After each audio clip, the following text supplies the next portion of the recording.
Diction is simply the choice of words that a poet decides to use. And what we're concerned about when we're thinking about diction is the level of the diction. That is, we can talk about diction as being lower, more informal, or we talk about it higher as being more informal. So in the text, we talk about poetic diction. That's the highest level of diction. That's the stuff that's hard to understand. That's one of the reasons why Shakespeare becomes difficult for us, not just because it was written hundreds of years ago, but because it's written with this poetic diction, this really fancy stuff that we don't use in normal everyday conversation. Whereas we can go down to more informal diction. That's the kind of stuff we use when we're talking to our friends, we're ordering stuff through the drive-thru and things like that.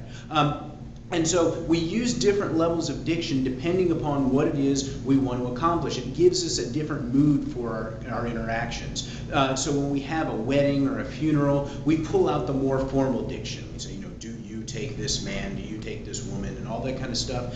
Because that is something more formal for this special occasion. We don't go, hey, you want to get married? Yeah, sure, why not?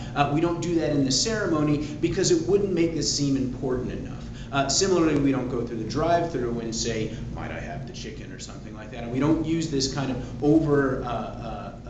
overinflated diction when we're doing these kind of daily interactions, because that's not going to be appropriate. And so when we're looking at the poems, we can think about why it is that the poet wants to use this particular level of diction. So we have this section from Thomas Hardy's Convergence of the Twain, where he's going to talk about, in a solitude of the sea, deep from human vanity, and the pride of life that planned her, stilly couches she. So we've got this this line, stilly couches she, at the end. We could simply say that she's referring to the Titanic sitting on the bottom of the ocean, right? We could say that, but thousands of people died in the Titanic. It's something that still captures our imaginations 100 years later. And so it's something that we want to speak about with reverence. So we can say, stilly couches she. So we can all remember how important that is. Whereas later on in the text, down at the bottom of that same page on 800, Philip Larkin's going to talk about how he could deal out the old right hook to dirty dogs twice my size. Here's a guy who likes running around in the streets. He's a kid who might get into fights, and so he's going to use this kind of informal diction,